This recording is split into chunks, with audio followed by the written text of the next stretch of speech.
Konnichiwa, Ikaga desu ka? J'espère que vous allez bien et pour fêter les 666 abonnés, pourquoi ne pas parler un peu des enfers japonais? Mais avant d'en dire plus, intro.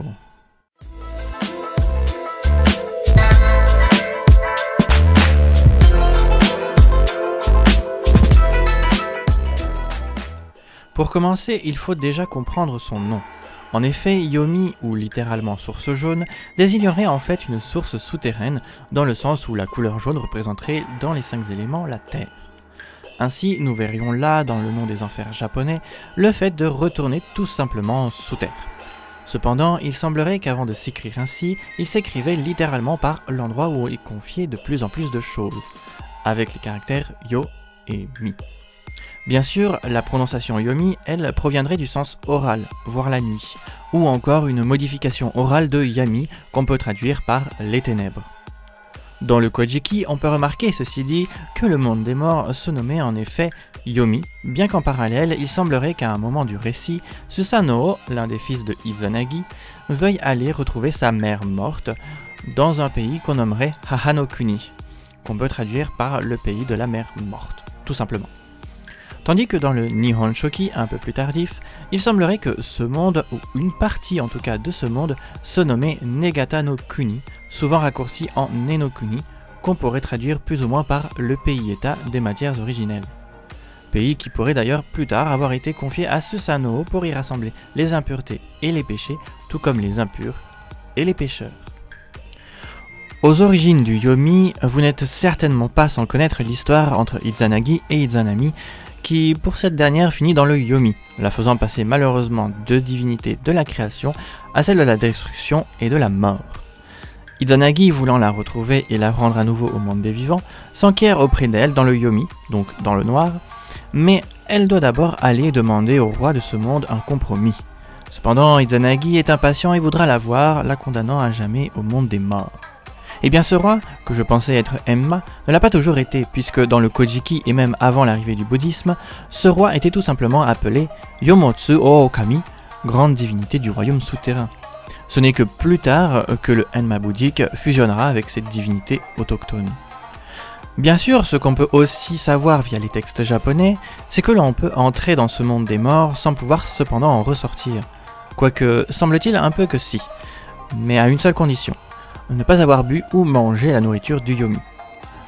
Ensuite, on sait qu'à l'intérieur de ce monde souterrain, il fait si noir qu'on ne voit littéralement rien, et que même si on allumait ne serait-ce qu'une seule bougie, il faudrait vraiment être en face d'une personne pour la voir. Qui plus est, la voir se décharner devant nos yeux, comme si le souvenir figé dans le noir se mettait à fondre comme la bougie qu'on aurait allumée, soit dit en passant. On pourrait aussi comparer le Yomi japonais avec le monde des vivants, dans le sens où, dans le premier, il y fait un noir d'encre où tout est inexistant matériellement parlant, tandis que dans le monde des vivants, tout est matérialisé et même dans la nuit, il y a des lueurs l'espoir, les étoiles. Ainsi, avant l'arrivée du bouddhisme, au Japon, on pensait dans le Shinto qu'il y avait seulement 3 mondes. Takamagahara, la plaine céleste où vivent les dieux, Tokoyo no Kuni, le monde normal où vivent les humains, et le Yomi no Kuni, le monde des morts.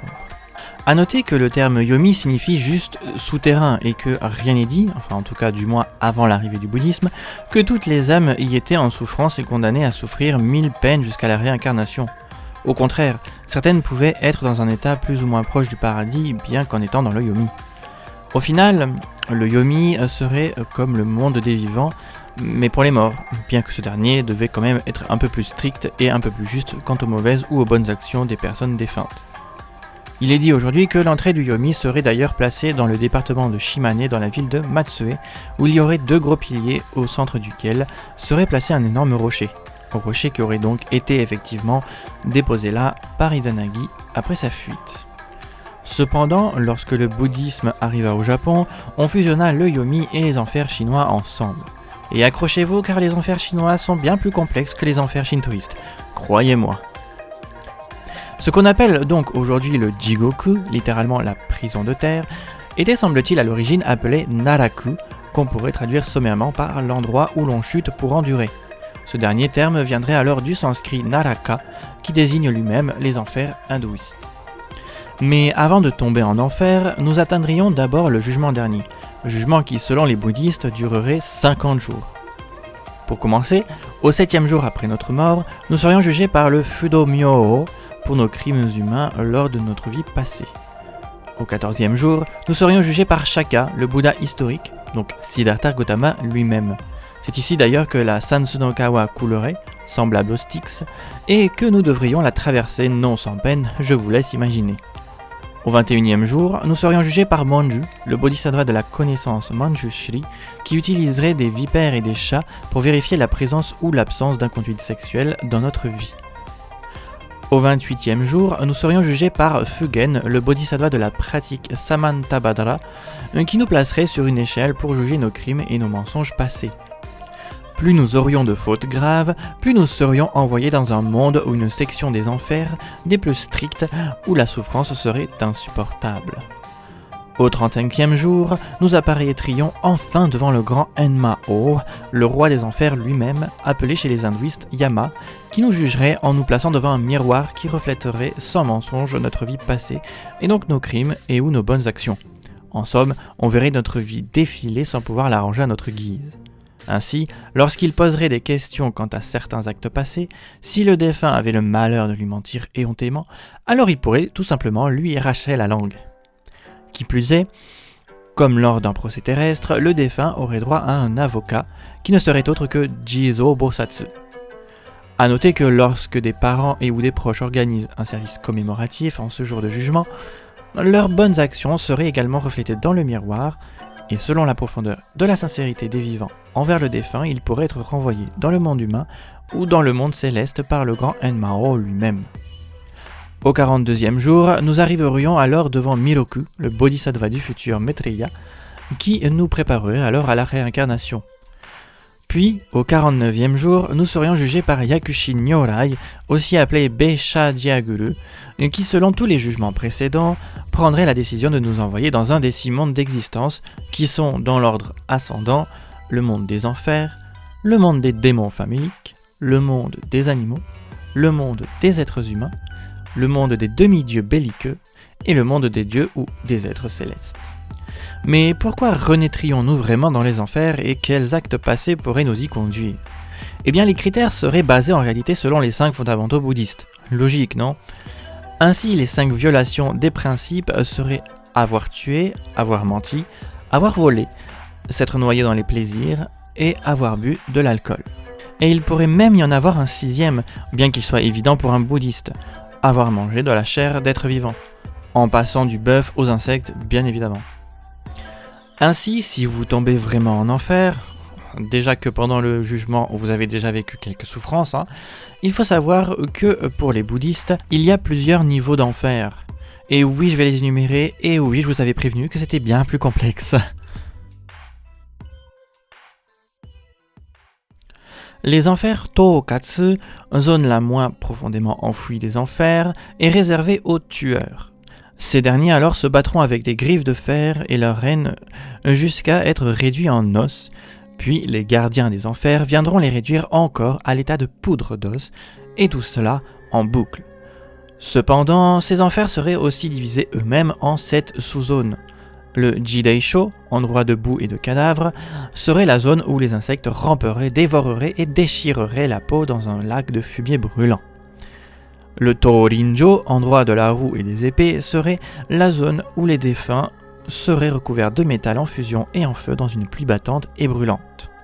Le Honetsu-sho, endroit de la chaude marmite, serait la zone où les défunts seraient bouillis comme des haricots dans des marmites chauffées à blanc. Le Takusho, endroit des nombreux malheurs, serait la zone où les défunts seraient attachés avec des cordes, battus avec des bâtons et jetés du haut d'une montagne rocheuse escarpée.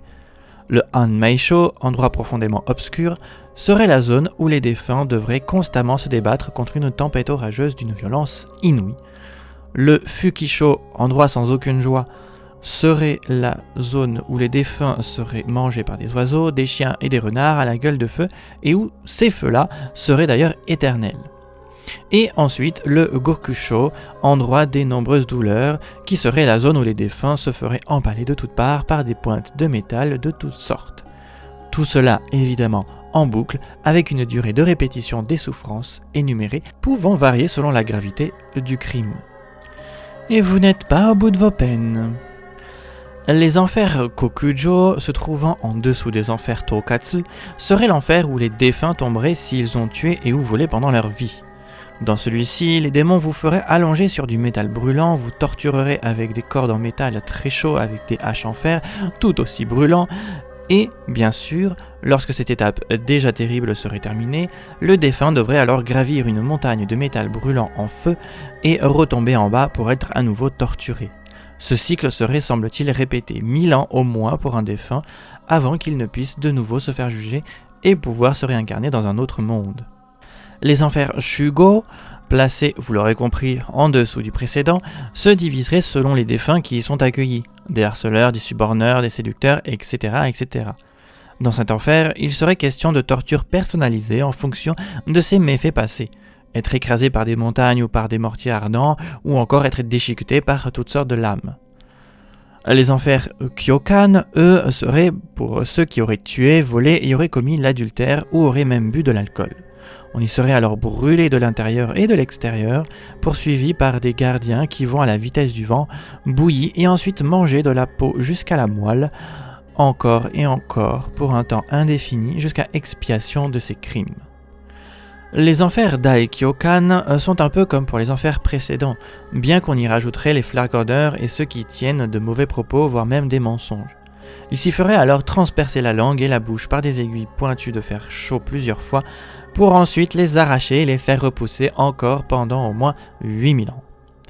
Les enfers Shakunetsu accueilleraient, eux, des êtres qui seraient battus et piqués de la tête aux pieds avec de grandes tiges en fer brûlant, transformés en boulettes de viande et rôtis encore et encore dans une marmite en fer pendant 6000 ans.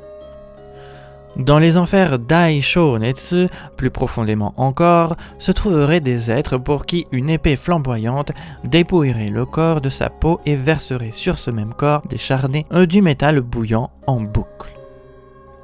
Puis, dans les enfers Abiji, tout au fin fond du monde des enfers, à 2000 ans de chute tête baissée, se retrouveraient tous les défunts ayant commis les péchés les plus graves.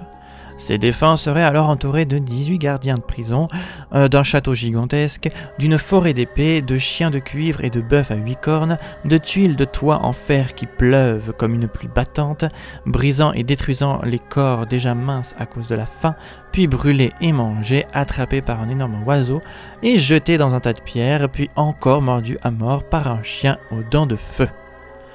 Bref, aucun de ces enfers ne donne clairement envie et on ne saurait encore moins lequel serait le pire du pire, tant toutes les sentences et toutes les tortures énumérées sont d'une violence inouïe.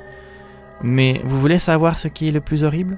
C'est qu'il y aurait aussi et parallèlement à ces enfers brûlants, 8 enfers glaciaux, dont le froid va du moins pire au plus affreux froid qui puisse être inimaginable. En ce qui concerne les autochtones des enfers, si je puis dire, il existerait 3 types de démons qui accueilleraient les morts, les Daseiki, les Dakonki et les Bakutakuki. Le rôle des Daseiki serait d'absorber l'énergie nécessaire pour vivre du corps, les Dakonki sépareraient l'âme du corps et les Bakutakuki feraient pourrir le même corps. Ensuite, les gardiens de prison au Gokusotsu seraient comme des archivistes qui recueilleraient les informations nécessaires au procès qui décidera si le défunt ira en enfer ou ailleurs. Ces gardiens seraient nombreux et différents selon le niveau auquel ils sont assignés. Il y a évidemment les Oni, ces démons rouges aux massues gigantesques et aux cornes acérées, mais il y a aussi les Kasha, des chats à taille de charrette, les Gozu, humanoïdes à tête de bœuf, les Mezu, humanoïdes à tête de cheval, et d'autres animaux surdimensionnés, acérés et affamés, qui n'attendent que de torturer les menteurs, les harceleurs, les tueurs ou ceux qui auraient dans leur vie passée torturé eux-mêmes des animaux ou même des personnes. Et pour finir, je me devais évidemment de parler du grand roi des enfers bouddhiques et hindouistes, Enma, ou en hindou, Yama. Celui-ci ne serait autre que le tout premier humain à être mort, et se serait donc vu, pour cela, attribuer la direction des enfers. Il serait dit d'ailleurs que son jugement serait toujours juste et indiscutable, puisqu'il se baserait sur les actions passées du défunt pour émettre cette décision. Ce que l'on sait moins, c'est que son tribunal céleste serait en tout composé de 10 juges, ou en tout cas 10 rois, Juho, dont Enma serait évidemment le plus important. Ce dernier serait aussi toujours accompagné de 2 secrétaires, appelés Shiroku et Shimyo. Ils sont notamment présents lors des procès où Shiroku a pour mission de noter le jugement rendu par Enma et Shimyo de l'annoncer aux défunts. Par ailleurs, une légende raconte que Unkei, 1151 à 1223, un sculpteur japonais spécialisé dans les images religieuses, lorsqu'il mourut passa comme tous les autres défunts devant le tribunal du roi des enfers et que celui-ci en profita pour lui faire passer un petit message. Il lui déclara alors que tous les portraits que les humains avaient faits de lui ne lui ressemblaient absolument pas. Il décida alors de renvoyer Unkei sur Terre pour qu'il puisse faire un vrai portrait de lui-même maintenant qu'il l'avait vu de ses propres yeux. C'est ainsi que la statue d'Enma fut semble-t-il créée par Unkei et déposée au temple Ennoji de Kamakura.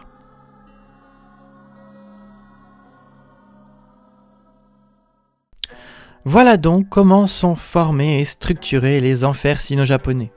D'un côté, un monde dans le noir où les âmes purgent simplement leur peine ou alors leur joie jusqu'à la réincarnation.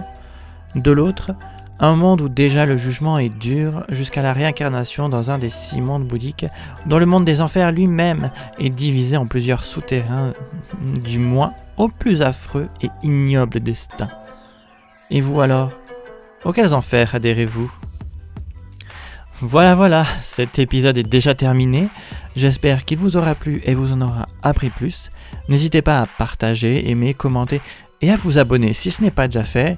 Sur ce, je vous dis à la prochaine et... Matane!